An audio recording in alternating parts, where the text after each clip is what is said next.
Hello there, my sleepy citizens. Tonight, we journey into the shadowed streets of Gotham City, where mysteries lurk and the Dark Knight stands vigilant against the forces of chaos. We bring you tales of Batman, uncovering different sides of the man behind the mask. And as our journey through these stories winds down, a calm ambience of Gotham's streets will carry you throughout the night, bringing you to restful sleep without interruptions from any ads. If you enjoy these tales, please be sure to give us a like, subscribe, and let me know in the comments what story you'd like to hear next. But for now, let's get cozy and step into the world of Gotham.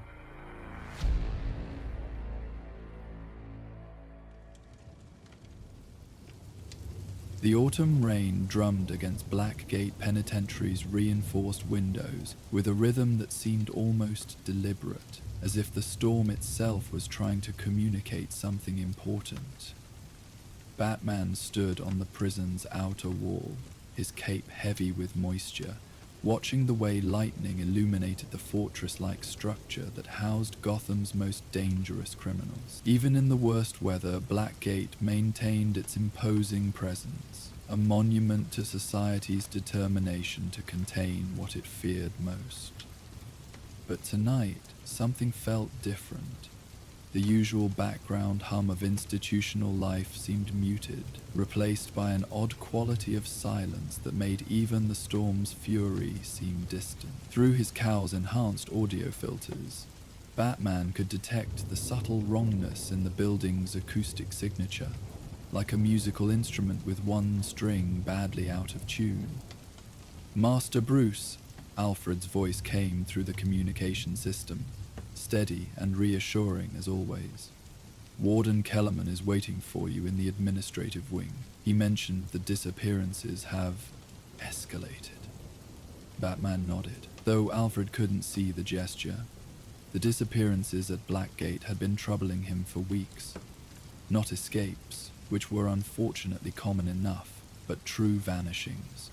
Prisoners who were accounted for during evening lockdown, but gone by morning count, with no trace of how they'd left their cells or where they'd gone. The security footage showed nothing, the guards remembered nothing unusual, and the other inmates claimed to have heard nothing in the night. Moving silently through the rain, Batman made his way to the main entrance. The guards who admitted him were professional but clearly shaken, their eyes carrying the particular strain that came from working in a place where the rules of reality seemed to be breaking down. They escorted him through corridors that felt longer than they should, past cells whose occupants watched with unusual quiet. Warden Kellerman was a man who had aged visibly in the past month, his hair grayer than Batman remembered, his hands carrying a slight tremor that spoke of too much caffeine and too little sleep. He greeted Batman with relief that was almost palpable. "Thank you for coming," Kellerman said, his voice hoarse with exhaustion. "I know you deal with strange things in this city, but this is beyond anything I've encountered in 30 years of corrections work." They walked through the prison's central hub, a panopticon design that allowed observation of multiple cell blocks from a single point. Batman noted how the usual prison sounds, conversations, the scrape of metal, the shuffle of feet, seemed muffled, as if the building itself was holding its breath. 7 inmates in the past 2 weeks, Kellerman continued. Immigrants from different blocks, different security levels. No pattern we can identify. They're just gone. The cells are locked from the outside, no signs of forced entry, no disturbed mortar or bent bars. It's like they dissolved into thin air. Batman examined the security station's monitors, noting the blind spots and camera angles. "What about the guards on duty during these disappearances?" "That's part of what's so disturbing," the warden replied. "They all report the same thing, a sense of profound quiet, just before the inmates vanish. Not silence exactly, but a quality of sound that makes them feel drowsy. Several guards have fallen asleep at their posts, which is completely unprecedented. Alfred's voice whispered in Batman's ear. Most intriguing, Master Bruce. The reports suggest some form of subsonic manipulation, frequencies below the threshold of conscious hearing that could induce altered states of consciousness. Batman filed this information away as Kellerman led him to the most recent disappearance site, Cell Block D, maximum security, where the prison housed its most dangerous inmates. The empty cell looked exactly as the warden had described, locked, undisturbed, as if its occupant had simply ceased to exist. There is one thing, Kellerman said hesitantly. Inmate who might have information. Waylon Jones was moved to a cell near the most recent disappearance. He's been agitated since the vanishing started. More than usual, I mean. Killer Croc. Batman felt a familiar tension settle in his shoulders. His relationship with the transformed criminal was complex. Part adversary, part tragic figure, part reminder of what could happen when society abandoned those who were different. But Croc's senses were far more acute than any human's, and if something unnatural was happening in Blackgate, he would be among the first to detect it. I'll need to speak with him, Batman said. Alone, Kellerman nodded, though his expression remained troubled. He's in the special containment wing, the reinforced cells designed for unusual physiology. But I should warn you, he's been making sounds. Not words exactly, something between growling and singing. The other inmates find it deeply unsettling. They descended through the prison's levels, past increasingly heavy security doors, and into the special containment area. Here the architecture was different. Thicker walls, specialized ventilation, cells designed to hold beings who possessed more than human strength. The air itself felt heavier, charged with tension and the weight of contained power. Croc's cell was at the end of the corridor, its reinforced door marked with biohazard warnings and special handling protocols. Through the observation window, Batman could see the massive form of Waylon Jones, though something about his posture seemed different from their previous encounters.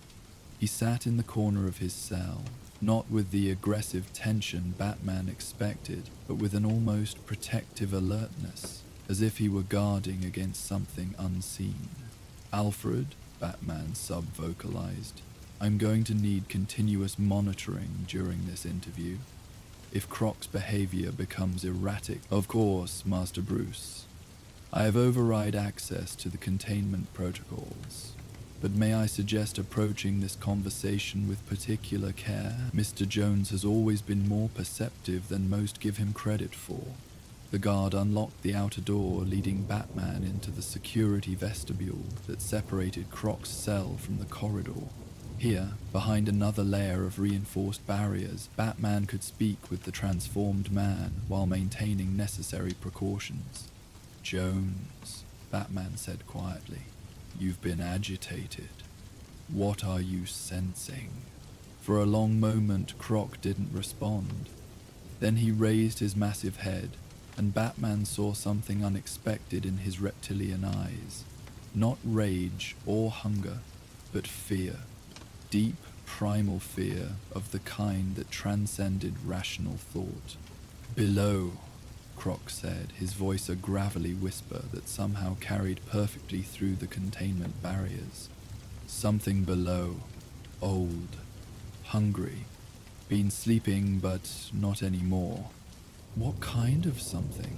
Batman asked, keeping his voice calm and non-threatening. Croc moved closer to the barrier, his powerful form surprisingly graceful. Smells like the deep places, like the tunnels under the city that go down further than they should, but also familiar. Like me, but not me. Like what I am, but older. Alfred's voice carried concern. Master Bruce, the prison was built on the site of the original Blackgate Island fortress. The historical records mention extensive tunnel systems used for smuggling and military purposes during the colonial period. Batman processed this information while maintaining his focus on Croc. These tunnels, do they connect to the current prison infrastructure? Everything connects, Croc replied, his voice taking on an odd, almost hypnotic quality. The water finds its way, the old paths remember. They built this place on top, but they didn't understand what was underneath. The lights in the containment area flickered momentarily, and Batman felt a subtle shift in air pressure that suggested movement in spaces beyond the walls. Croc's head snapped toward the floor, his enhanced senses tracking something Batman couldn't detect. "It's calling them," Croc said, his voice dropping to barely above a whisper. "The ones who vanished. It wants them for something, but it's not ready yet. Still building, still changing them. How?" Batman pressed. Before Croc could answer, a sound echoed through the prison. Not loud, but pervasive, felt as much as heard. It was a low, thrumming vibration that seemed to come from everywhere and nowhere, resonating through the building's structure like the heartbeat of some vast, sleeping creature. Croc recoiled from the sound, pressing himself against the back wall of his cell. "That's new," he growled. "Getting stronger, getting ready." The sound faded, leaving behind a quality of silence that felt more profound than mere absence of noise. Batman noticed that even the usual background hum of the prison's ventilation system seemed muted, as if the building itself was holding its breath. "Alfred," Batman said quietly, "are you detecting any unusual seismic activity? Structural vibrations?" "Indeed, Master Bruce. The sensors are picking up microtremors consistent with large-scale movement in underground spaces. The pattern suggests something is redistributing significant mass in the subsurface areas beneath the prison." Batman turned back to Croc, who was now watching him with intense focus. "You said it smells familiar. Like you, but older. What did you mean?" Croc's expression became thoughtful, as much as his transformed features allowed. "When they changed me," he said slowly, "they used old things, ancient things, DNA from creatures that died out long ago. But what if they didn't all die out? What if some just went underground, waited?"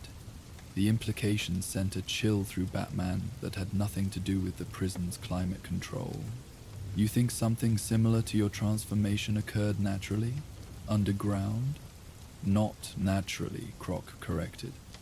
"Made, like me, but a long time ago. Someone else playing with things they shouldn't play with."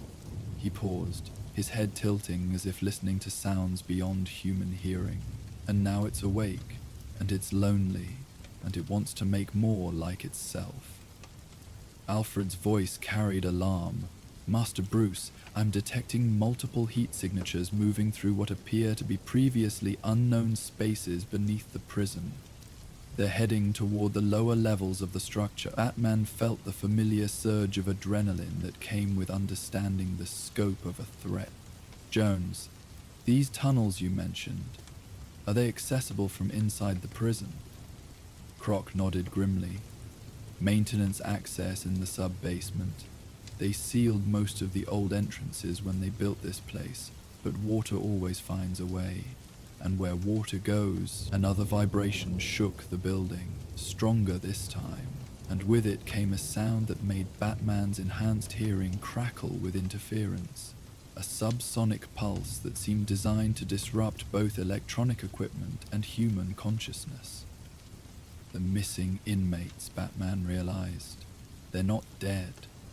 They're being collected. "For what?" Croc asked, though his tone suggested he already suspected the answer.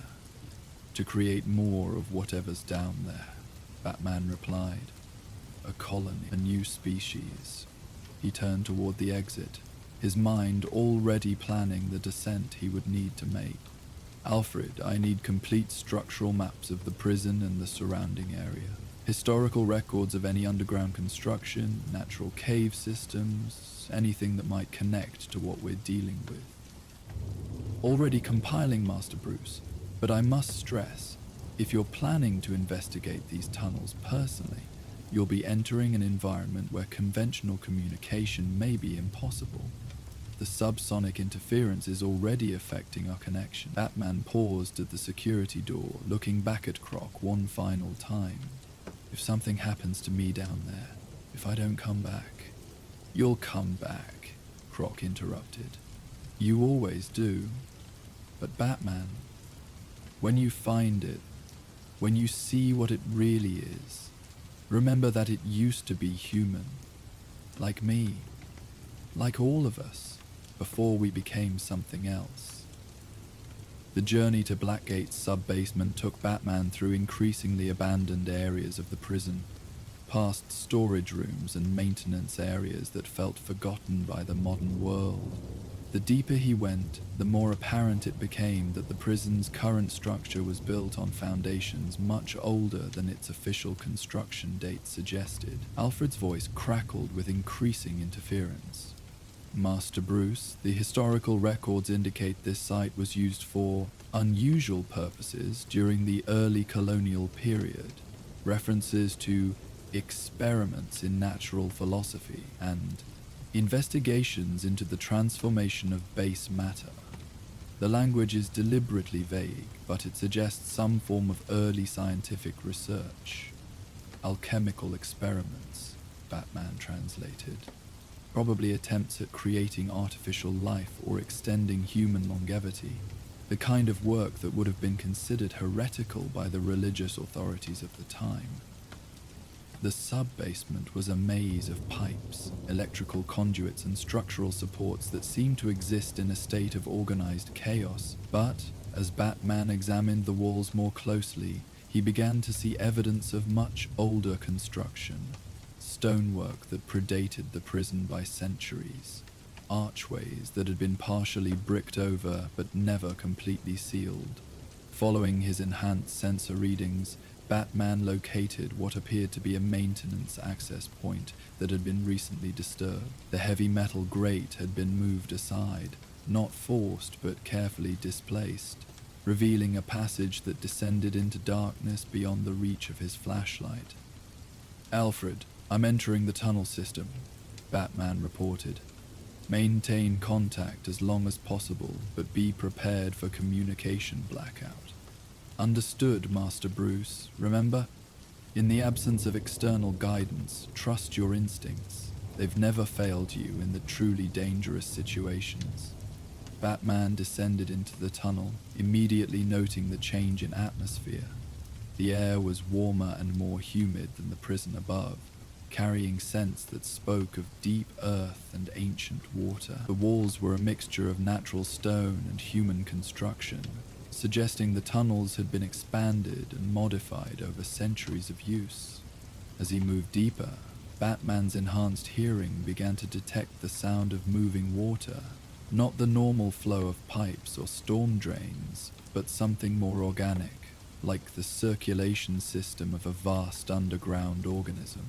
The walls themselves seemed to pulse with subtle vibrations, as if the tunnel system was alive. The passage branched repeatedly, creating a network that extended far beyond what the prison blueprints had indicated. Batman marked his path carefully, knowing that in the absence of reliable communication with Alfred, getting lost down here could be fatal. But each branch he explored revealed the same thing, evidence of recent passage by multiple individuals, all heading deeper into the system. After what felt like hours but was probably only minutes, Batman encountered his first direct evidence of the missing inmates. A torn piece of prison uniform hung from a rough stone projection, but what disturbed him more was the way it had been torn, not by struggle or violence, but as if the fabric had been carefully removed and discarded. The tunnel opened into a larger chamber, And here Batman got his first glimpse of the true scope of what he was dealing with. The space was vast, clearly natural in origin but modified by human hands over what must have been centuries. Ancient stone altars stood alongside more modern equipment, computers, medical devices, laboratory instruments that seemed incongruous in the underground setting. But it was the walls that made Batman's blood run cold. They were covered in symbols and diagrams, some carved into the stone itself, others painted or chalked more recently. The images depicted human figures in various stages of transformation, their bodies changing into something reptilian, something amphibious, something that belonged more to prehistoric oceans than to the modern world. The missing inmates aren't prisoners, Batman realized aloud, his voice echoing strangely in the chamber. They're volunteers, or victims, being transformed into something else. A sound made him turn, footsteps approaching from one of the tunnel entrances. Batman moved into the shadows, activating his cowl's enhanced vision modes, and saw a figure emerge into the chamber. It was human in general shape, but wrong in specific details. Skin that had a scaled texture, eyes that reflected light like an animal's, movements that were too fluid for normal human physiology. The figure was followed by others, a group of perhaps a dozen individuals in various stages of the same transformation. They moved with purpose, arranging equipment and preparing what appeared to be some kind of ceremony or ritual. Batman watched as they brought out containers filled with a viscous, greenish liquid that seemed to pulse with its own inner light. One of the transformed figures spoke, its voice carrying the same sonic quality that had affected the prison guards. The preparation is nearly complete. The master grows stronger with each addition to our number. And the one who warns against us? Another asked, the scaled one in the surface prison. He cannot interfere from his cage, the first replied. And soon he will understand that resistance is futile. He will join us willingly, or his resistance will be overcome. Batman felt a chill of recognition. They were talking about Croc, planning to transform him further, to complete whatever process had begun with his original mutation. But they were also preparing for something larger. The Master, they referenced, suggested a controlling intelligence behind the transformations. Moving carefully through the shadows, Batman worked his way around the chamber's perimeter, documenting what he saw and looking for any sign of the missing inmates. He found them in a series of smaller chambers connected to the main space, 7 individuals in various stages of transformation, alive but changed, their human features gradually giving way to something more aquatic. But what disturbed Batman most was that they seemed content with their transformation. There was no sign of struggle, no indication that they were being held against their will. If anything, they appeared to be embracing their change, helping to prepare for whatever final stage of the process was planned. Master Bruce, Alfred's voice came through with heavy static, barely audible through the interference. Can you hear me? The seismic readings are intensifying. Something is... Master Bruce, you need to... The communication cut out entirely, leaving Batman alone in the underground darkness, with only the sound of his own breathing and the subtle movements of the transformed beings around him. He was on his own now, exactly as Alfred had warned, forced to rely on his instincts and training to navigate a situation unlike anything he had encountered before. The transformed figures were moving with increased urgency, their preparations reaching some kind of climax. Batman realized that whatever they were planning, it was about to happen. He needed to act, but the question was how to stop a process he didn't fully understand without endangering the victims who might still be saved. A new sound echoed through the chamber. Footsteps that were heavier, more deliberate than those of the transformed inmates. Batman turned toward the sound and saw a figure emerging from the deepest tunnel. Someone who was clearly in charge of the operation. It was a man, or had been once. His transformation was more complete than the others, his skin completely scaled, his eyes adapted for underwater vision, gills visible along his neck. But what was most disturbing was that he wore the remnants of a city engineer's uniform, and Batman recognized him from missing person reports that were years old. Dr. Marcus Webb, Batman said quietly, remembering the name from the files, a brilliant hydraulic engineer who had disappeared while working on Gotham's water management systems 5 years ago. Webb turned at the sound, his enhanced senses easily detecting Batman's presence despite the shadows.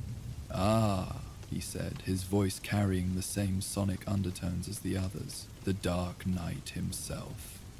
I wondered when you would find us." "It's over, Webb," Batman said, stepping into the light cast by the chamber's strange equipment. "Whatever you're doing to these people, it ends now." Webb laughed, a sound like water flowing over rocks. "You don't understand, do you? This isn't kidnapping or murder. This is evolution. This is humanity's next step, guided by wisdom older than civilization itself." "Whose wisdom?"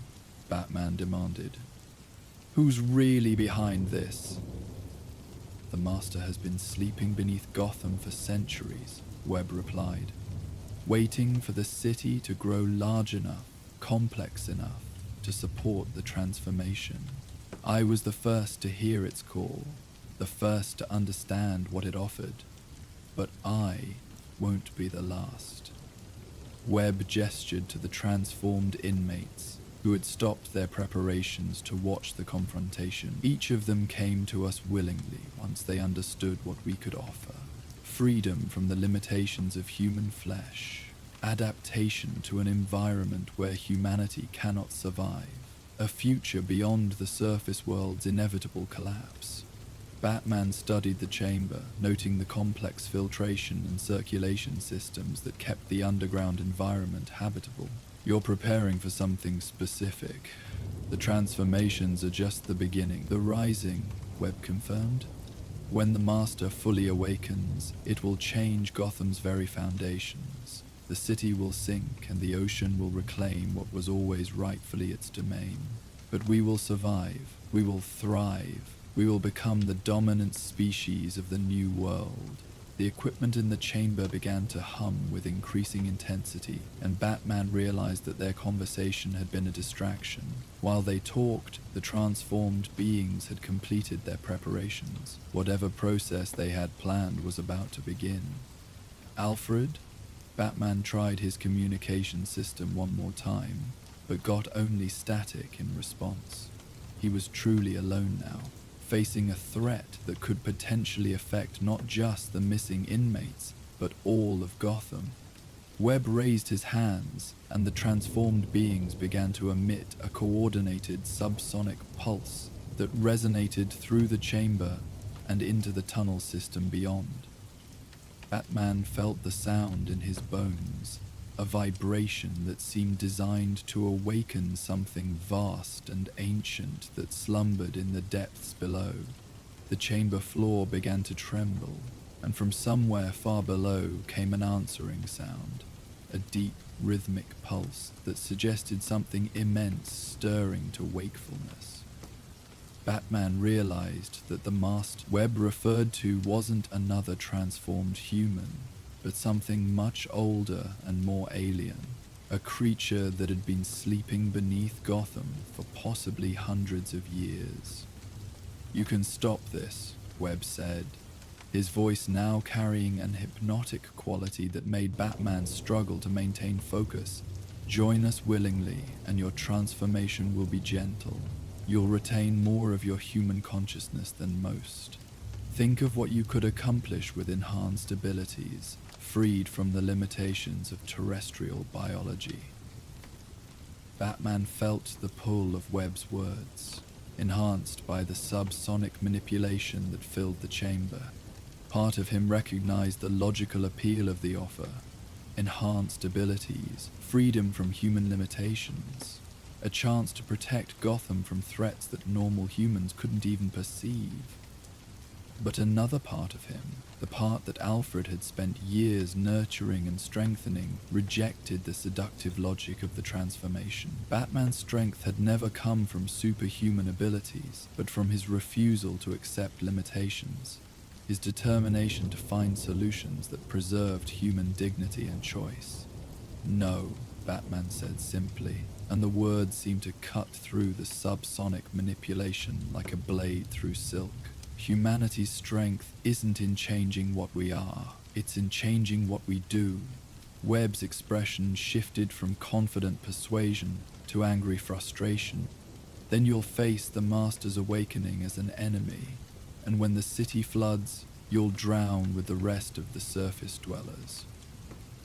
The pulse from below intensified, and Batman felt the chamber's floor begin to crack under the pressure of something massive moving in the depths. Whatever was down there was responding to the transformed being's call, and when it fully awakened, the consequences would extend far beyond this underground chamber. Batman activated every piece of equipment in his utility belt that could generate sound, creating a cacophony of different frequencies designed to disrupt the coordinated pulse. The effect was immediate. The transformed beings staggered, their synchronization broken, and the answering pulse from below wavered and began to fade. "You're destroying everything," Webb screamed, his composure finally cracking completely. "Without the Master's guidance, the transformation process will be uncontrolled. The subjects will die."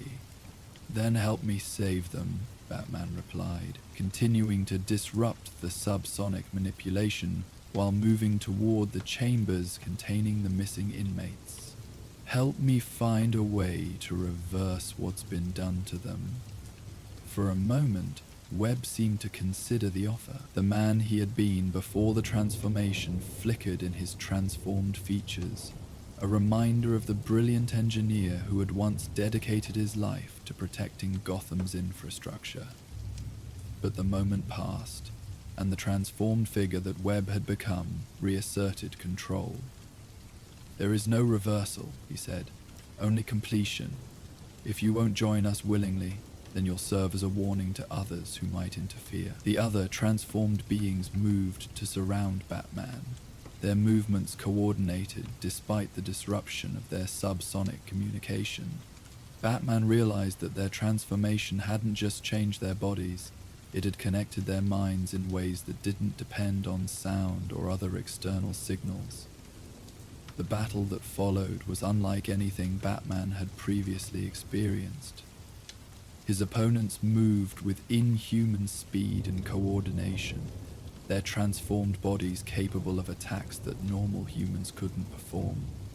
But they also retained human intelligence and the ability to use the chamber's equipment as weapon. Batman found himself fighting not just for his own survival, but to prevent the transformed beings from re-establishing their subsonic pulse. Every time he gained the upper hand against one group, another would move to restore the equipment he had damaged, trying to reawaken whatever slumbered in the depths below. The fight ranged throughout the chamber complex, through tunnels that seemed to twist and change in response to the battle. Batman began to suspect that the entire underground system was more than just a network of caves and passages. It was part of a larger organism, something that could reshape itself in response to threats. In the midst of the battle, Batman heard a sound that cut through the chaos like a lifeline. Alfred's voice, crackling with static but unmistakably present. "Master Bruce, can you hear me? The interference is clearing. I'm tracking your position." "Alfred," Batman replied, using a moment when his opponents were regrouping to activate his communication system. "The entire underground system is connected to something alive. Something that's been sleeping beneath Gotham for centuries." They're trying to wake it up. I understand, Master Bruce. I've been analyzing the seismic data and I believe I know what you're dealing with. The historical records mention experiments conducted in the colonial period, attempts to create artificial life using techniques derived from ancient texts. But the experiments were supposedly abandoned when the subjects became uncontrollable. Batman ducked as one of the transformed beings launched itself at him with inhuman speed. Not abandoned, he corrected. Hid, moved underground. The thing down there isn't artificial. It's what the original experiments created. And it's been growing, evolving, for centuries. Then the missing inmates aren't just victims, Alfred realized. They're components. Parts of a larger organism that's preparing to emerge. The implications hit Batman like a physical blow.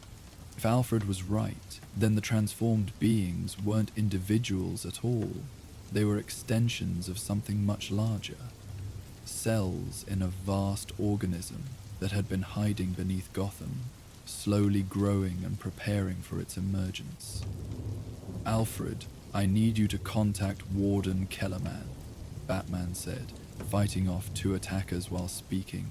Tell him to evacuate the prison. If this thing fully awakens, Blackgate will be the first casualty. Already in progress, Master Bruce. But what about you? How do you stop something that size? Batman didn't have an immediate answer. Traditional methods, combat, sabotage, even explosives, seemed inadequate against an opponent that could potentially reshape the underground foundations of an entire district. But as he fought, he began to notice something about his opponent's behavior. The transformed beings were becoming increasingly erratic, their coordinated attacks giving way to seemingly random movements. Webb himself appeared to be struggling with some kind of internal conflict, his commands to the others sometimes contradicting each other. They're losing coherence, Batman realized. Whatever's controlling them is weakening. Alfred's voice carried excitement. Master Bruce, the seismic readings are changing. The large-scale movement has stopped, and the micro-tremors are becoming more chaotic. I think you're right. The organism is losing control of its component parts. Batman pressed his advantage, using his sonic disruptors to create an even more chaotic interference pattern. The effect on the transformed beings was dramatic. They began to move independently, some still attacking Batman, others seeming confused and disoriented, a few actually retreating from the conflict. Webb himself was clearly struggling, his transformed features flickering between inhuman aggression and very human confusion. What's happening? He demanded, his voice losing its subsonic undertones. I can't. The connection is... Where is the Master's voice? Maybe the Master was never as powerful as you thought, Batman suggested, continuing to disrupt the subsonic frequencies that seemed to maintain the organism's control over its transformed components. Maybe it needed your cooperation more than you realized. The pulse from below had stopped entirely, replaced by sounds that suggested not awakening but retreat. Whatever massive presence had been stirring in the depths was withdrawing, sinking back into dormancy. The chamber's equipment began to shut down, its purpose apparently completed or abandoned. Webb stared at the darkening instruments with growing horror. No, he whispered, without the Master's guidance, the transformation process will reverse itself. We'll become human again. We'll lose everything we've gained. Maybe that's not such a bad thing, Batman replied. Maybe being human is enough. One by one, the transformed beings stopped fighting. Some collapsed from exhaustion. Others simply stood in place as if waiting for instructions that would never come. In the chambers containing the missing inmates, Batman could see signs that the transformation process was indeed reversing. Scales fading, gills sealing, human features reasserting themselves. Alfred, Batman reported, "The immediate threat seems to be contained, but I'm going to need medical teams down here. These people will need help recovering from whatever's been done to them." "Medical teams are standing by, Master Bruce. But are you certain the threat is over? Something that's been sleeping for centuries might not give up so easily." As if in response to Alfred's concern, a final pulse echoed through the chamber. Not the awakening call of something vast and alien, but a sound more like a sigh. The exhalation of something that had tried and failed to emerge from its ancient slumber. Then silence fell, deeper and more complete than any Batman had experienced in the underground system. Webb had collapsed, his transformation visibly reversing as Batman watched. His scales were fading, his gills sealing, his eyes returning to more human proportions. But the change seemed to be causing him physical pain, and Batman realized that whatever had been done to these people, returning them to human form wouldn't be simple or easy. "Help me," Webb whispered, his voice now fully human. I remember what I was before, what I chose to become. God help me, I chose this."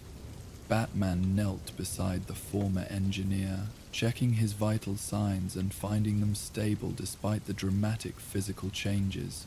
"You were isolated down here for years," he said gently, "cut off from human contact, influenced by something alien.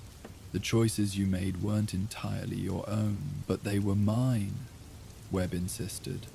"I could have resisted. I could have found a way to surface to get help.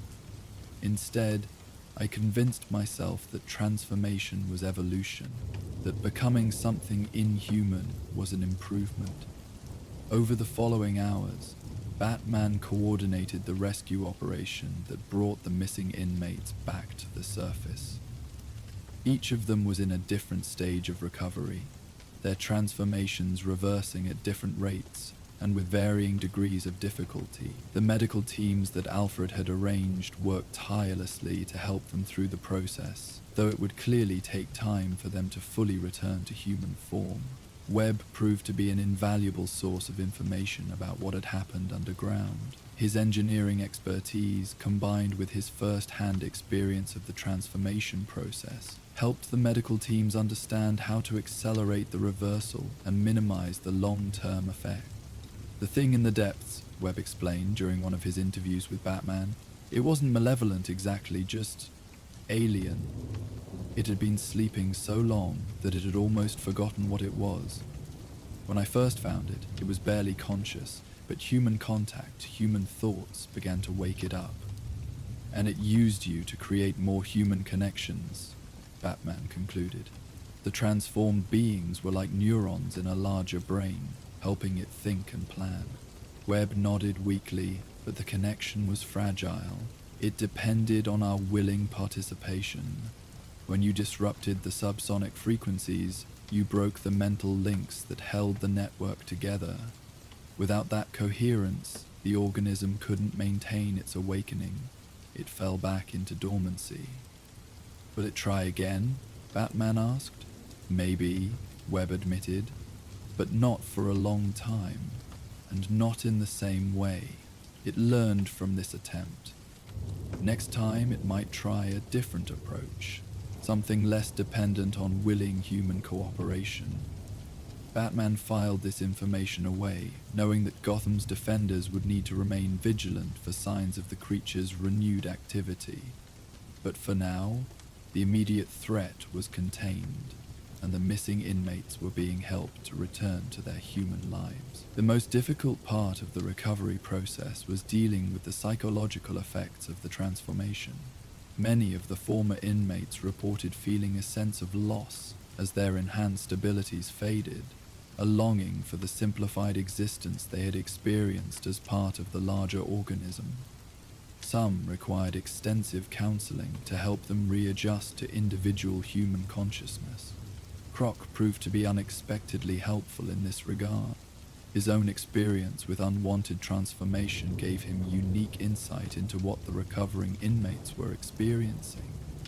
Under carefully controlled conditions, he was allowed to speak with them, sharing his own strategies for maintaining human consciousness despite physical changes. The hardest part, Croc told Batman during one of their conversations, isn't the physical stuff. It's remembering why being human matters when being something else seems easier. And why does it matter? Batman asked. Croc's reptilian features managed something that might have been a smile. Because humans get to choose who they are. Even when they make bad choices, they get to try again. Whatever that thing was down there, it didn't understand choice. It only understood consumption and growth. In the weeks that followed, Blackgate gradually returned to its normal routines. The tunnels beneath the prison were sealed with more than just concrete. Alfred's research had uncovered historical methods for containing the kind of threat they had faced, techniques that involved not just physical barriers, but psychological ones as well. The missing inmates were eventually released back into the general population. The two were unfortunate enough to escape. Webb was given a special work assignment helping to redesign the prison's security systems, his expertise in underground engineering proving valuable for preventing future incidents. Batman made regular visits to check on the recovery progress, but he also spent time studying the historical records Alfred had uncovered. The pattern was clear. Every few generations, something would stir in the depths beneath Gotham, reaching out to make contact with the human world above. Sometimes it was successful, sometimes not, but it always tried again. Master Bruce, Alfred said during one of their evening discussions, I've been thinking about what Mr. Jones said, about the importance of choice in maintaining humanity. Do you think that's what made the difference? The fact that ultimately, the transformed individuals had to choose to participate in the organism's awakening? Batman considered the question while reviewing security footage from the sealed tunnels. Partly, he agreed, but I think it was more than that. The creature needed to understand human consciousness to control it effectively. But human consciousness is contradictory, unpredictable. It includes the ability to resist, to change course, to choose something different even when it seems impossible. And that's something an ancient alien organism might have difficulty comprehending, Alfred observed. Exactly. It could mimic human thought patterns, but it couldn't truly understand what makes us human. The willingness to struggle against impossible odds, to maintain hope in the face of despair, to choose principles over practical advantages. Alfred's voice carried a note of pride, qualities you demonstrated rather effectively during your time in those tunnels, if I may say so. Batman smiled, though Alfred couldn't see the expression. I had help, your voice, guiding me through the darkness. That connection to the surface world, to human concerns and human values, that's what kept me grounded when the creature was trying to seduce me with promises of enhanced abilities. The importance of staying connected to one's support network, Alfred agreed.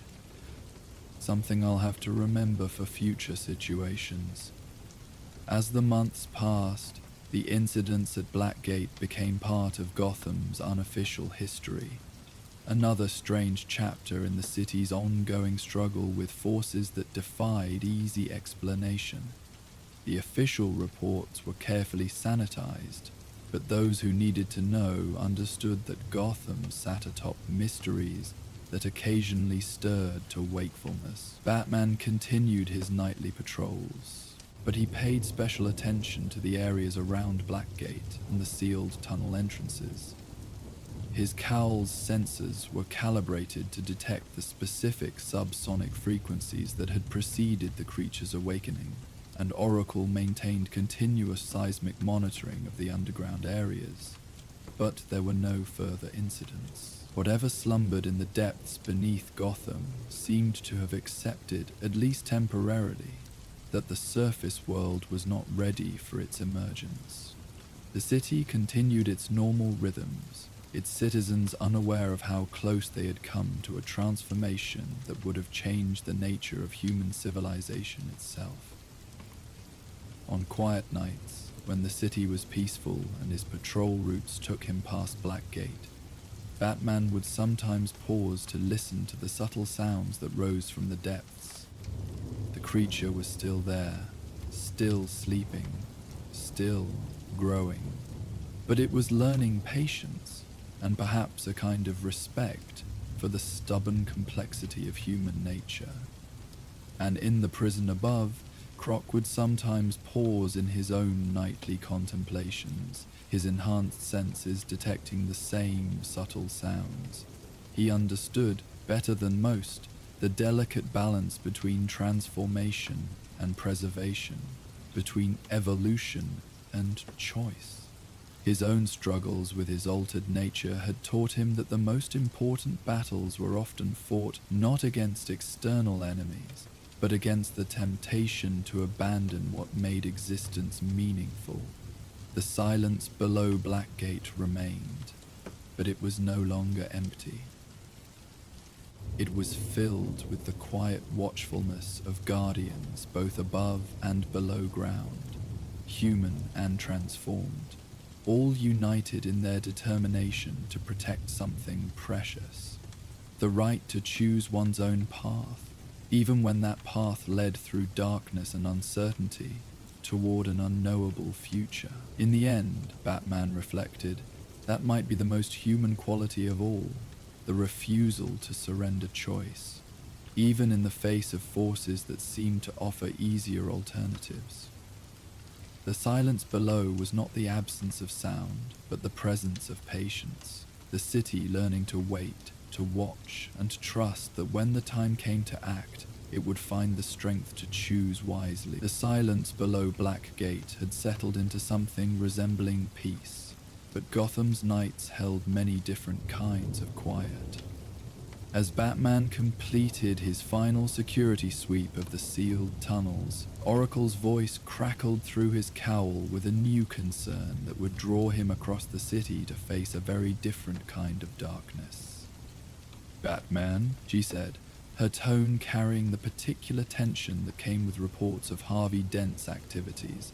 "We've got a situation developing in the old amusement mile. Multiple witnesses reporting strange lights and sounds coming from the abandoned funhouse complex. And Harvey's been spotted in the area." Batman felt the familiar weight of dealing with Harvey Dent, not just the criminal Two-Face, but the tragic figure of a man caught between opposing sides of his own nature, where the creature beneath Blackgate had been alien and incomprehensible. Harvey's struggles were all too human, all too familiar. "What kind of lights?" Batman asked, already changing course toward the amusement mile district. "Reflective patterns, like mirrors catching light sources that shouldn't be there," Oracle replied. "The witnesses describe it as disorienting, almost hypnotic. And Batman, the funhouse has been closed for years.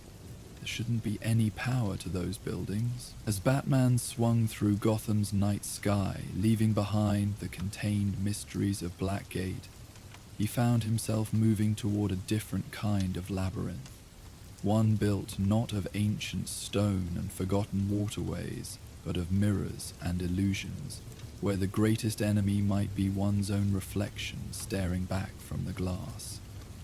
The transition from the depths below to the maze ahead felt like moving from one kind of psychological landscape to another, both equally treacherous, both demanding that he confront fundamental questions about identity, choice, and the thin line between order and chaos that defined not just Harvey Dent's existence, but perhaps his own as well. Rain streaked down the windows of Wayne Manor as Bruce Wayne stood before the ornate mirror in his study.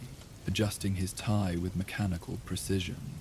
The reflection staring back seemed foreign tonight, not the billionaire philanthropist the world expected to see, but something caught between masks.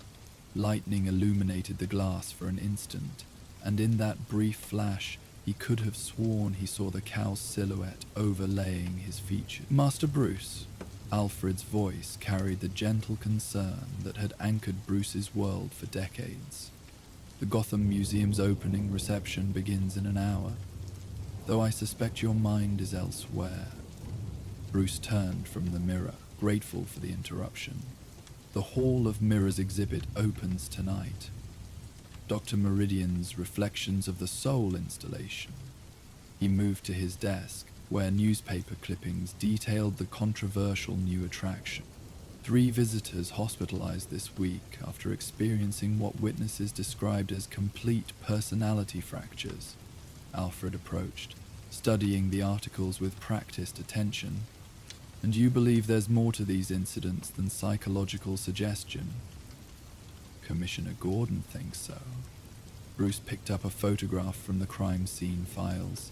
A woman standing motionless in a corridor of mirrors, her eyes vacant, as if she were looking at something no one else could see. Each victim exhibited the same symptoms: sudden onset dissociation, followed by what Dr. Arkham describes as adaptive personality compartmentalization. "Curious phrasing," Alfred noted, "almost as if the mind were protecting itself by dividing." The manor's grandfather clock chimed 7 times, its deep resonance echoing through rooms that had witnessed generations of Wayne family secrets. Bruce moved to the hidden entrance, his reflection multiplying in the clock's polished glass face as the passage opened.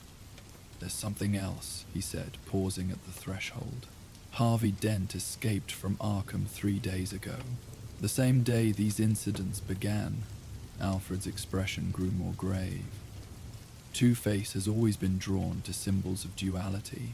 A hall of mirrors would be irresistible. Bruce descended into the cave, Alfred following. "But this feels different, more calculated, like he's not just drawn to the mirrors, he's using them." The Batcave's computer systems hummed with quiet efficiency as Bruce reviewed the case files. Oracle's research filled multiple screens, cross-referencing the museum's recent acquisitions with Dr. Meridian's background, Harvey's escape route, and the victim's psychological profiles. "Dr. Eleanor Meridian," Oracle's voice carried through the cave's speakers. "Former Arkham psychiatrist specializing in dissociative identity disorders. Her research was controversial." "How controversial?" Bruce asked, pulling up Meridian's published papers. "She believed that multiple personalities could be artificially induced and then selectively suppressed through environmental conditioning. Mirror therapy, she called it. The idea was that by confronting patients with distorted reflections of themselves, she could isolate and treat specific personality traits." Alfred studied the psychological profiles with growing unease. Isolate and treat, or isolate and control? Her methodology was questioned by the medical board, Oracle continued. Several patients reported lasting psychological damage. She lost her license 2 years ago and disappeared from academic circles. Until now. Bruce examined photographs of the Hall of Mirrors installation. The exhibit was a maze of reflective surfaces, not just traditional mirrors, but curved glass, polished metal, and what appeared to be some kind of specialized projection system that could alter the appearance of reflections in real time. She's recreating her experiments, he realized, but on a larger scale, using the museum as a laboratory. And Harvey, Alfred inquired, is either her latest test subject. Bruce paused, studying security footage from Arkham that showed Harvey's escape route, or her partner. Thunder rolled across Gotham as Bruce prepared to leave for the museum. The city's reflection shimmered in the cave's underground pool, distorted by ripples that made the lights above seem to dance and fragment. Even here, in his sanctuary, mirrors and reflections seemed to multiply, creating an atmosphere of uncertainty that matched his growing unease about the case. "Master Bruce," Alfred said quietly as Bruce donned the cowl.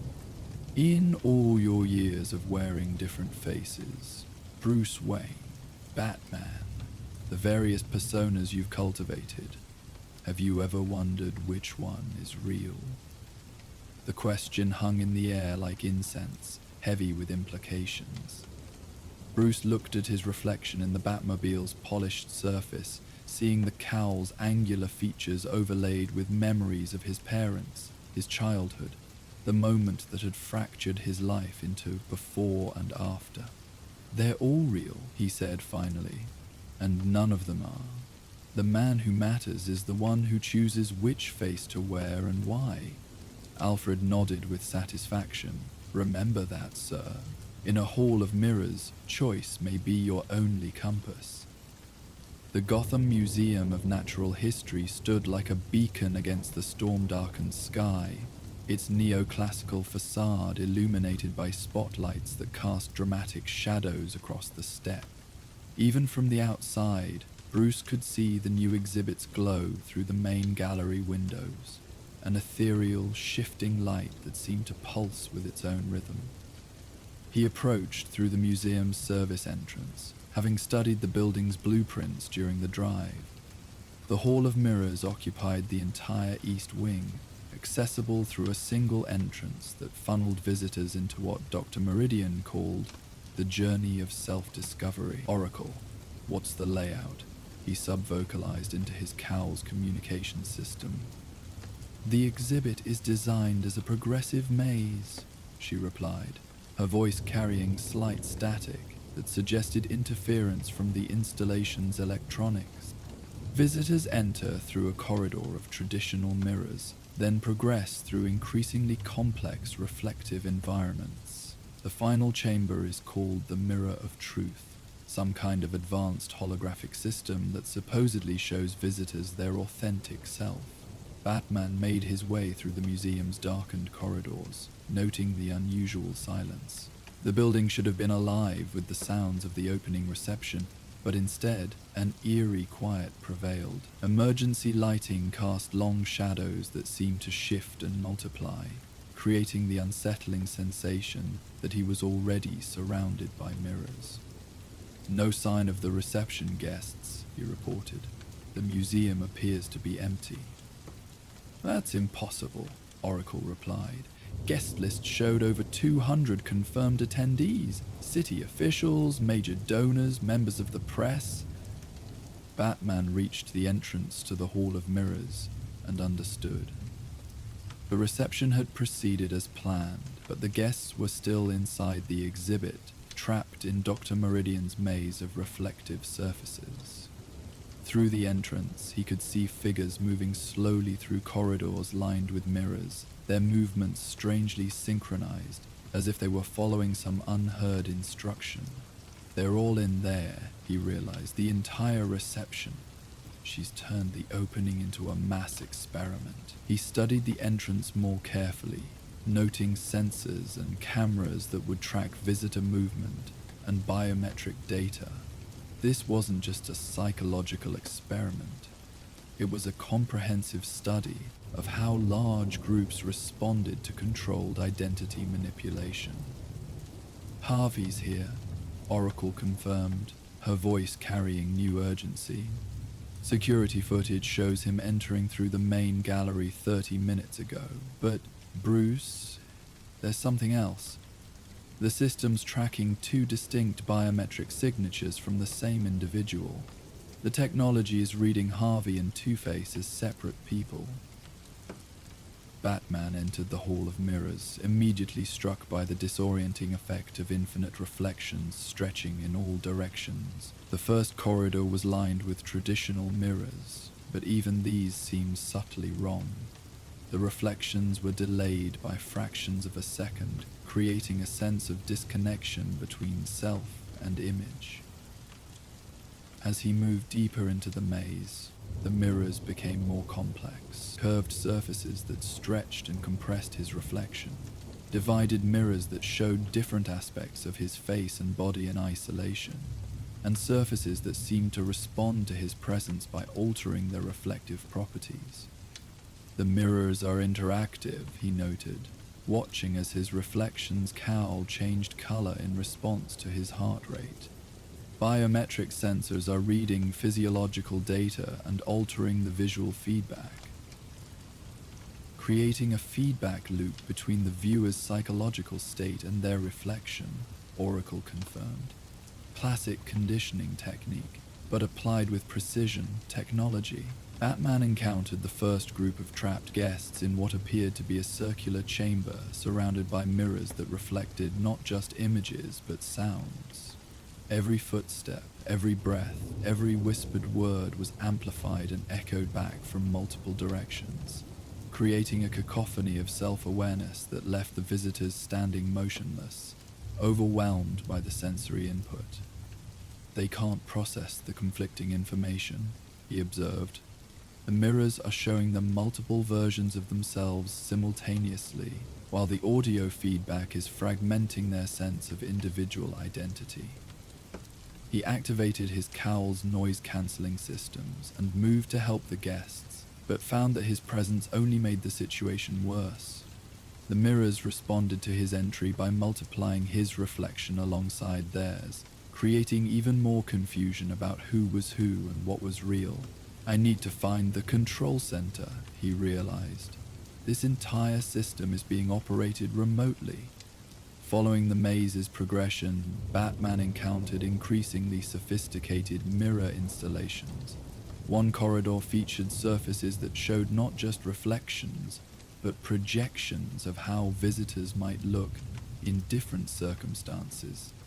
Older, younger, scarred, healed, happy, terrified.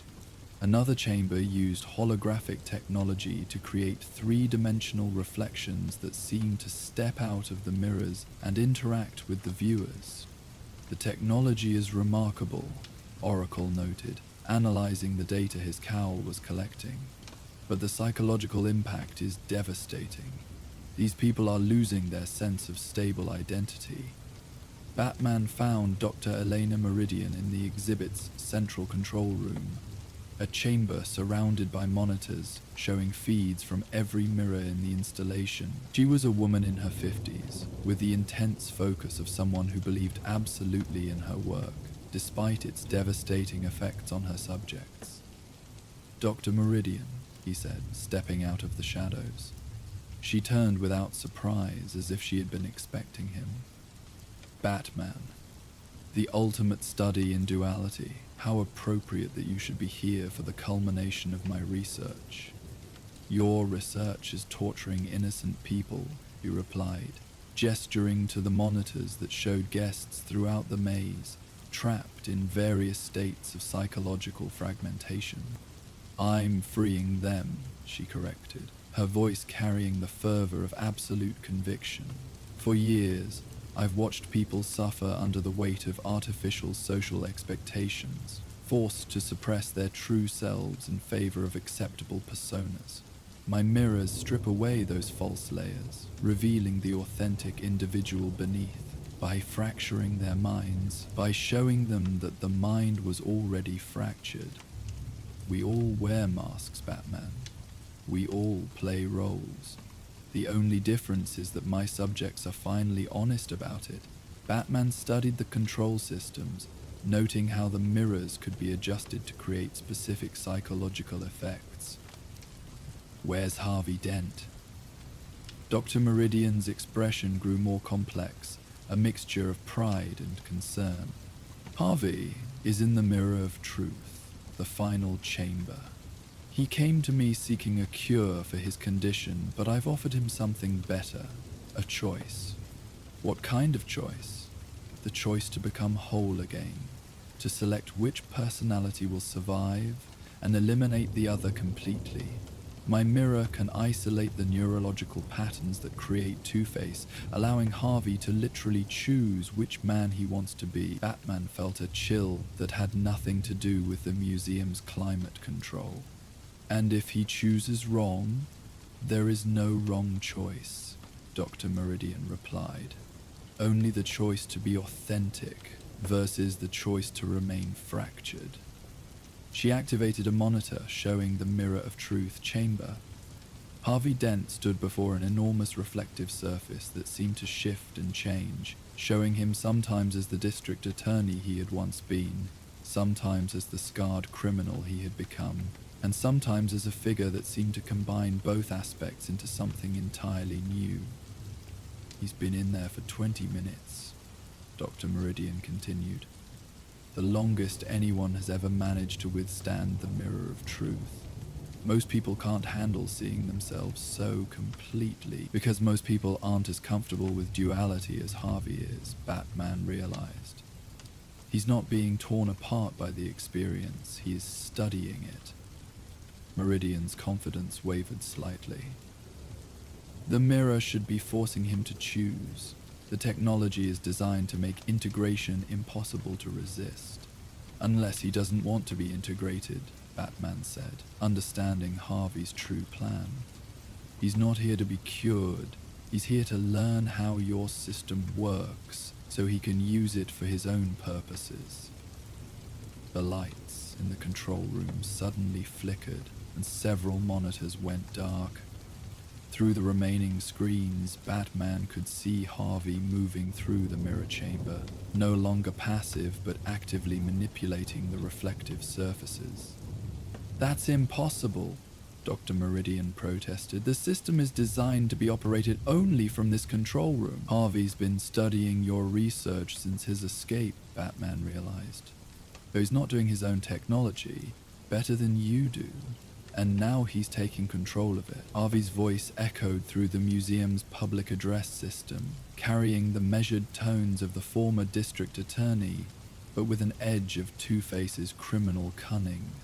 Ladies and gentlemen, welcome to the real experiment. Dr. Meridian has shown you fractured reflections of yourselves, but I'm going to show you something far more interesting. What happens when someone chooses to embrace their duality rather than resolve it? The mirrors throughout the installation began changing, their reflective surfaces shifting to show not just the trapped guests, but projections of their fears, their suppressed desires, their potential for both good and evil. The effect was mesmerizing and terrifying, as each person found themselves confronted with aspects of their personality they had never acknowledged. He's turned your therapeutic tool into a weapon, Batman told Dr. Meridian. He's not seeking integration, he's trying to create more people like himself, people who accept their capacity for both good and evil. The system wasn't designed for this, she protested, frantically working at her controls.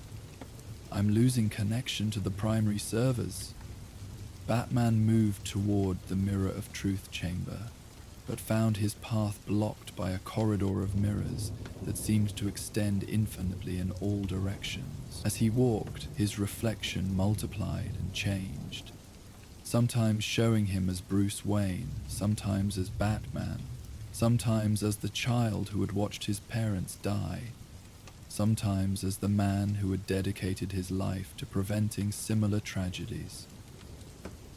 Look at yourself, Batman. Really look. How many faces do you wear? How many lies do you tell yourself about who you really are? The mirrors around Batman began showing not just his current reflections, but memories. His parents' death, his training, his first night as Batman, moments of triumph and failure, love and loss. It was a psychological assault designed to force him to confront the contradictions in his own identity. You think you're different from me, Harvey continued. You think your duality is somehow noble because you call it justice. But look at what you've become. Bruce Wayne is the mask. Batman is the mask. Where is the real man underneath? Batman forced himself to keep moving, even as the mirrors showed him increasingly disturbing images. Versions of himself that had given in to vengeance, that had become the very criminals he fought, that had lost the moral center that Alfred had worked so hard to preserve. "I know who I am," he said quietly, as much to himself as to Harvey. "Do you?" Harvey's laughter echoed from multiple directions. "Then choose. Right now, in this moment, choose which reflection is real. Are you the grieving child, the angry vigilante, the compassionate hero, the calculated strategist? Which one survives when all the others are stripped away?" Batman reached a junction where the corridor split into 3 paths, each leading to a different version of the Mirror of Truth chamber. In one, he could see Harvey Dent, the idealistic district attorney. In another, Two-Face, the scarred criminal. In the third, something that seemed to be both and neither, a figure that embodied the concept of choice itself. "The beauty of duality," Harvey's voice explained, "is that it represents the ultimate freedom. When you accept that you contain multitudes, you stop being limited by any single identity. You become unlimited." "You become lost," Batman replied, choosing the middle path. Not because it represented compromise, but because it led toward the source of Harvey's voice. He entered the true Mirror of Truth chamber to find Harvey standing before a massive reflective surface that seemed to pulse with its own inner light. The mirror showed not just reflections, but possibilities. Every choice that had led to this moment, every decision that might lead away from it. "You found me," Harvey said without turning around. "I wondered if you'd be able to navigate the maze. Dr. Meridian's system is quite sophisticated, but it assumes that people want to be whole. It never accounted for someone who prefers to be fractured." "This isn't preference, Harvey. It's trauma. The coin, the scarring, the split personality, they are all ways of avoiding the pain of making real choices." Harvey finally turned, and Batman saw that the Mirror of Truth was showing him not as Harvey Dent or Two-Face, but as something in between. A man whose face was half scarred, but whose eyes held a clarity that neither personality had possessed alone. "Pain?" Harvey laughed. "Batman, you of all people should understand. Pain is what makes us real. Without it, we're just playing roles, pretending to be whatever society expects us to be." "Pain informs us," Batman agreed, "but it doesn't have to control us." "Doesn't it?" Harvey gestured to the mirror, which now showed Batman's reflection alongside his own. "Look at yourself. Really look. Every choice you've made has been shaped by the pain of losing your parents. Bruce Wayne, Batman, every identity you've created, they're all responses to trauma." Batman studied his reflection in the Mirror of Truth, seeing not just his current self, but the layers of choice and experience that had shaped him. The mirror was showing him something Dr. Meridian's technology couldn't manufacture. The continuity of decision that connected all his various identities. "You're right," he said quietly. "Every choice I've made has been shaped by that night in Crime Alley. But that's what makes them my choices. I could have become a criminal. I could have become a victim. I could have become nothing at all. Instead, I chose to become someone who prevents others from experiencing what I experienced." "And that's not duality?" Harvey challenged. "It's integration," Batman replied. "Those faces you see, Bruce Wayne, Batman, the child who lost his parents, they're not separate people. They're aspects of the same person, united by a common purpose." Harvey's expression grew more complex, the mirror of truth showing him flickering between his two primary identities. But what if the purpose is wrong? What if the choice was wrong?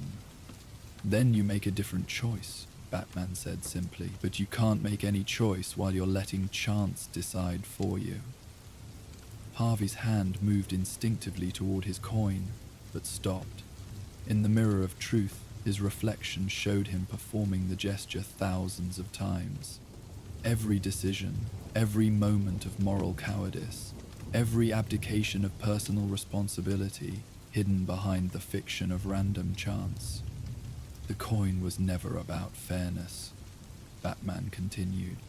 It was about avoiding the weight of your own judgment. Two-Face isn't your dark side, Harvey. He's your frightened side. The part of you that would rather be a monster than take responsibility for being a man. The mirror of truth began showing scenes from Harvey's past, not just the acid attack that had scarred his face, but the moments before it, when he had been struggling with corruption in his own office, with the temptation to compromise his principles for expediency, with the fear that he might not be as good a man as he pretended to be. I was already fractured, Harvey whispered. Before the acid, before Two-Face, I was already lying to myself about who I was. Everyone does, Batman said gently. The difference is what you do with that knowledge. You can use it to become more honest, or you can use it as an excuse to stop trying to be good. Harvey stared at his reflection, watching as the mirror of truth showed him possibilities, versions of himself that had faced his moral struggles honestly, that had found ways to be imperfect but still principled, that had chosen growth over division. Dr. Meridian's system was supposed to force me to choose between Harvey and Two-Face, he said slowly. But that was never the real choice, was it? The real choice, Batman agreed, is whether to keep choosing. Every day, every moment, every decision. That's what makes us human. Behind them, the sound of approaching footsteps announced the arrival of GCPD officers, guided by Oracle's coordination and Alfred's careful monitoring of the situation. Dr. Meridian had been taken into custody, her mirror system powered down, the trapped reception guests gradually emerging from their psychological maze. Harvey looked at his coin one last time, then placed it on the floor of the chamber. In the mirror of truth, Batman could see the symbolic weight of the gesture. Not just the rejection of random chance, but the acceptance of personal responsibility for his choices going forward. I'll need to go back to Arkham, Harvey said quietly. For treatment, not punishment, Batman agreed. Real treatment this time, not experimentation. As they left the Hall of Mirrors together, Batman caught a glimpse of his reflection in the museum's regular windows. Not the distorted, fragmented images of Dr. Meridian's mirrors, but a simple, honest reflection that showed him exactly as he was. A man who had chosen to turn his pain into purpose, his loss into a commitment to prevent others from suffering the same loss. The storm had passed while they were inside the museum, leaving Gotham streets washed clean and reflecting the city's lights like scattered stars. Batman and Harvey stood on the museum steps, looking out at a city that contained as much darkness as light, as much hope as despair. "Will you be all right?" Harvey asked, and Batman realized he was asking not just about tonight, but about the burden of carrying multiple identities, multiple responsibilities, multiple faces. "I have help," Batman replied, thinking of Alfred's wisdom, Oracle's support, the community of people who had chosen to stand with him in his mission. "That makes all the difference," Harvey nodded, understanding that he too would need to accept help if he wanted to heal rather than simply manage his fractured identity. As the police car pulled away, Batman watched until it disappeared into the night, carrying a man who had finally chosen to stop letting chance make his choices for him. "Master Bruce," Alfred's voice came through the cowl's communication system. "I trust the evening's revelations were illuminating?" Batman smiled slightly as he prepared to return to the cave. "Sometimes the most important mirror is the one that shows us we have a choice about what we see." The Batcave welcomed him with its familiar sounds and shadows, a sanctuary where all his various identities could coexist in service of a single chosen purpose. As he removed the cowl, Bruce Wayne looked at his reflection in the cave's dark pool, seeing not fragmentation but continuity, the unbroken line of choice that connected the child who had lost his parents to the man who had dedicated his life to protecting others. Alfred appeared at his side, carrying a steaming cup of tea and wearing the expression of quiet satisfaction that came after a case resolved with wisdom rather than violence. "The museum reports that all guests have been safely evacuated and are receiving appropriate psychological care," he said, settling into the chair beside the computer console. "Dr. Meridian's research has been confiscated, though I suspect the real healing will come from helping her subjects understand what they experienced." Bruce accepted the tea gratefully, feeling the warmth spread through hands that had grown cold in the museum's climate-controlled environment. Harvey's agreed to voluntary commitment at Arkham. Real treatment this time, with Dr. Leyland overseeing his care personally. And Dr. Meridian herself will face charges for reckless endangerment and practicing without a license. But Oracle's analysis suggests she genuinely believed she was helping people. That counts for something. Bruce studied his reflection in the tea's surface, noting how the liquid's gentle movement made his features seem to shift and change. The real tragedy is that she was asking the right questions. The integration of fractured identity, the role of self-perception in psychological healing, these are legitimate areas of research, but approached with the arrogance of someone who believed she could shortcut the human experience, Alfred observed. Healing, particularly psychological healing, cannot be rushed or forced.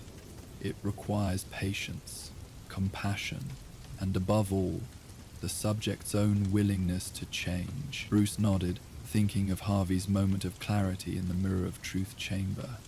He looked terrified when he finally saw himself clearly. Not Harvey or Two-Face, but the whole person. Damaged but not irredeemable. Fractured but not beyond healing. "Fear can be the beginning of wisdom," Alfred replied gently. "The fear of continuing as one has been. The fear of remaining trapped in patterns that no longer serve. Your parents understood this, you know. They spoke often about the courage required to look honestly at oneself and choose growth over comfort." The cave's computer systems hummed quietly as Oracle's analysis of the evening's events processed in the background. Data streams flowed across multiple monitors, documenting the psychological profiles of the affected museum guests, the technical specifications of Dr. Meridian's mirror technology, and the gradual restoration of the victim's stable self-perception. The technology itself wasn't inherently harmful. Oracle's voice joined the conversation through the cave's speakers. The mirrors were actually quite sophisticated. Biometric sensors, real-time image processing, holographic projection systems that could respond to micro-expressions and physiological changes.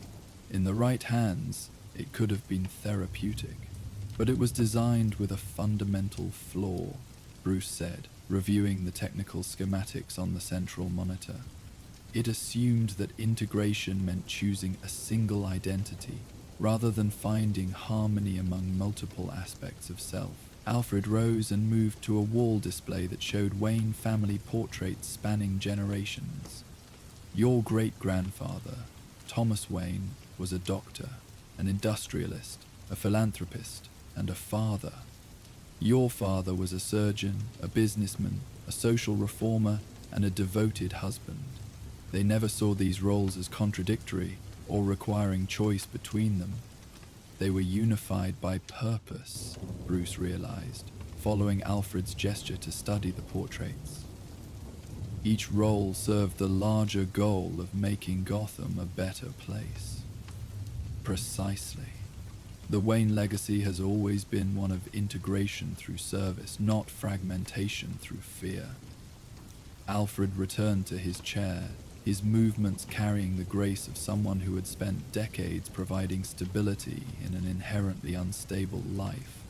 Dr. Meridian's mirrors showed people their contradictions but offered no framework for understanding how those contradictions might serve a greater whole. Bruce walked to the cave's trophy wall, where mementos from years of cases reflected the complexity of his mission.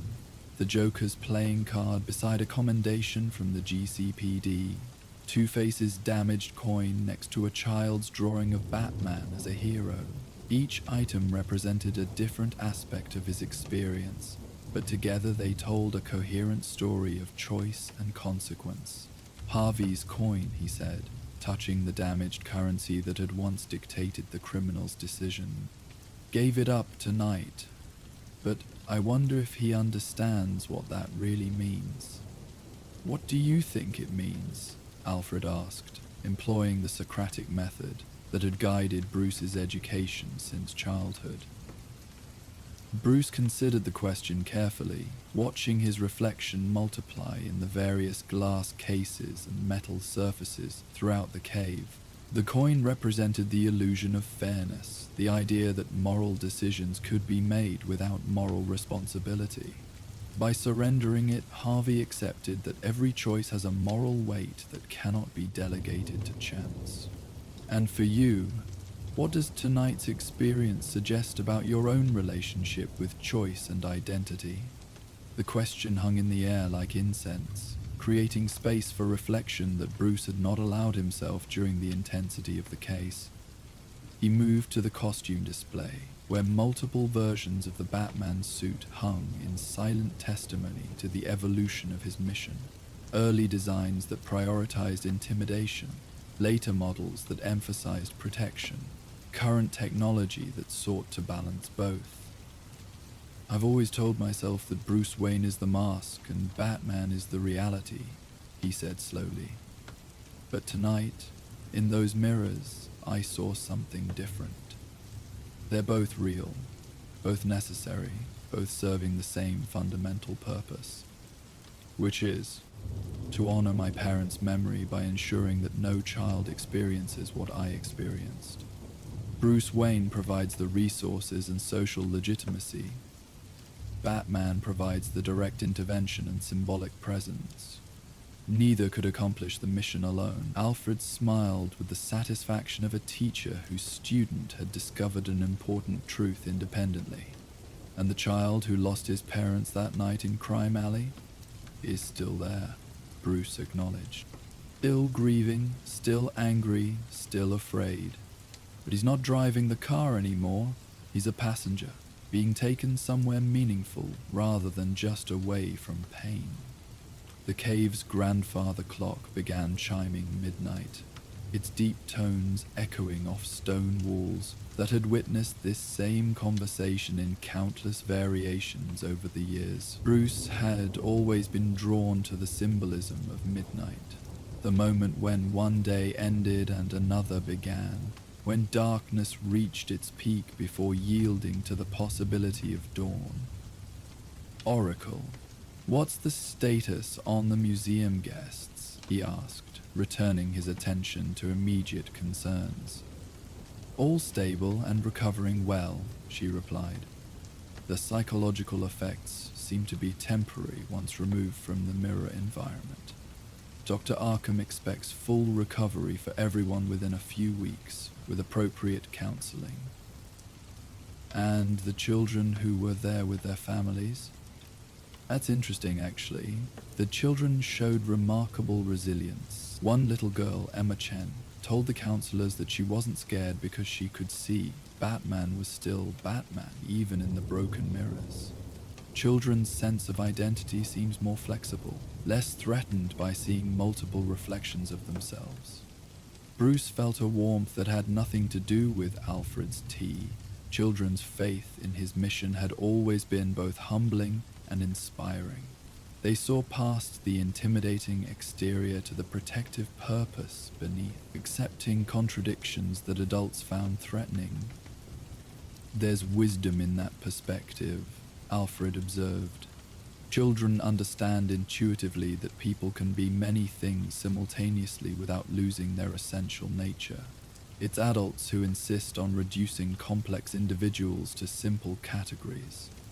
The Batcave's advanced medical bay caught Bruce's attention as he moved through the space, its equipment ready to treat everything from minor injuries to life-threatening trauma. Like everything else in his mission, it represented duality.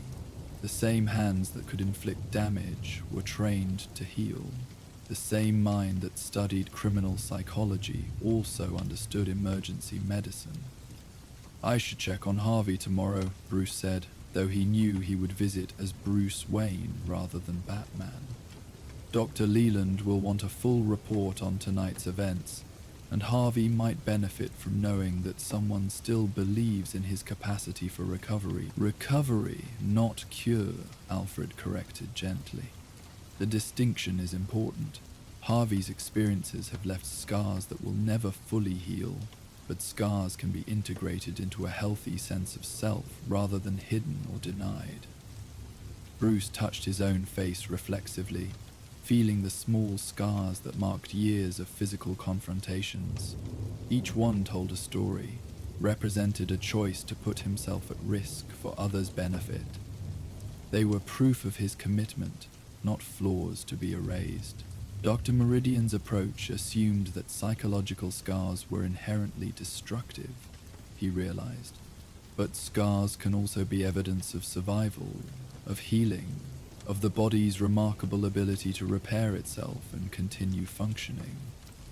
"Indeed, your parents' death left you with profound psychological scarring, but you found ways to transform that wound into a source of strength and purpose, not by denying its reality, but by choosing how to respond to it." The cave's main computer completed its analysis of the mirror technology, displaying detailed schematics that showed how the system had been designed to exploit specific psychological vulnerabilities.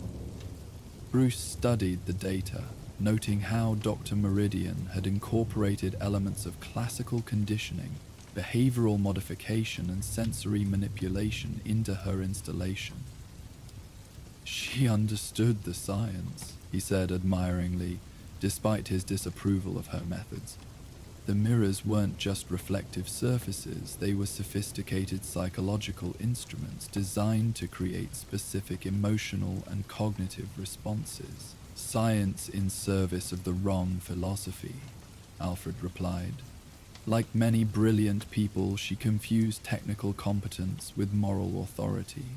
She could build the mirrors, so she assumed she had the right to use them on unsuspecting subjects. The question now is whether similar technology could be used therapeutically, with proper ethical oversight and patient consent.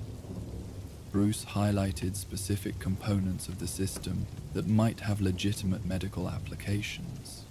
Controlled exposure to distorted self-perception, combined with skilled counseling, might help some patients work through identity issues. With the emphasis on patient agency rather than doctor control, Alfred agreed. The mirrors showed people different aspects of themselves, but Dr. Meridian tried to dictate what those revelations should mean. True therapy would allow patients to interpret their own reflections. Bruce moved to the cave's communications array, where multiple screens monitored police frequencies, news reports, and Oracle's ongoing surveillance of Gotham's criminal activity. The city never slept, and neither did the network of people dedicated to protecting it. Each monitor represented a different perspective on the same urban landscape, like Dr. Meridian's mirrors, but serving a constructive rather than destructive purpose. "The real mirror of truth," he said, gesturing to the array of information sources, "is the willingness to see clearly. from multiple angles and then act on what you discover. Speaking of which, Oracle's voice carried a note of gentle concern. You should know that several news outlets are already reporting on tonight's events. The museum is calling it a technical malfunction with the new exhibit, but some witnesses are describing more dramatic experiences. Let them report, Bruce said after a moment's consideration. Sometimes the truth serves the mission better than mystery. People should know that there are those who would exploit their psychological vulnerabilities, and that there are also those committed to protecting them from such exploitation. Alfred nodded approvingly. Transparency is a form of protection. Your father would have appreciated that approach. The cave's training area drew Bruce's attention as he continued his circuit of the space. Heavy bags hung still in the humid air, their surfaces marked by years of impact from fists that needed to channel energy constructively rather than destructively. Like the mirrors in the museum, they reflected back what was given to them, but unlike Dr. Meridian's installation, they served to strengthen rather than fragment. I should train tomorrow, he said, though the comment was really about maintaining the discipline that kept all aspects of his identity working in harmony. Physical conditioning, tactical practice, meditation, integration through routine, Alfred agreed. The daily choice to maintain the capabilities that serve your mission. Alfred, Bruce said, turning to face the man who had been his anchor through decades of moral complexity. How do you do it? How do you maintain such clarity about right and wrong when the world is so complicated? Alfred's smile carried the warmth of someone who had been waiting years for that exact question. By remembering that complexity doesn't eliminate moral responsibility, it makes it more necessary. The fact that situations are complicated means we must think more carefully, not that we should stop thinking altogether. Like Harvey's coin, Bruce realized. He used complexity as an excuse to stop making moral judgments precisely. When faced with difficult decisions, the temptation is either to oversimplify, reducing everything to black and white categories, or to abandon judgment entirely, claiming that complexity makes moral assessment impossible. Both responses are forms of cowardice. Bruce returned to the computer console, where the data from the evening's events continued to process. The technology that had nearly destroyed Harvey's psyche was now serving a constructive purpose, its capabilities analyzed and documented for potential therapeutic applications. Even Dr. Meridian's misguided research might ultimately contribute to legitimate healing, properly supervised and ethically applied. Tomorrow I'll visit Harvey as Bruce Wayne, he said, making the decision aloud, not to interrogate or investigate, but to demonstrate that someone still sees him as a person worth saving. And Dr. Meridian deserves the same consideration. Her methods were wrong, but her questions about identity and healing were legitimate. She might yet contribute to genuine therapeutic progress, with proper guidance. Alfred rose and began preparing to retire for the evening, his movements carrying the satisfaction of another crisis resolved through wisdom rather than force. Master Bruce, before I leave you to your brooding, and I say that with the greatest affection, I want you to remember something your father once told me about the nature of heroism. Bruce looked up from the computer console, giving Alfred his full attention, said that true heroes aren't people without flaws or contradictions.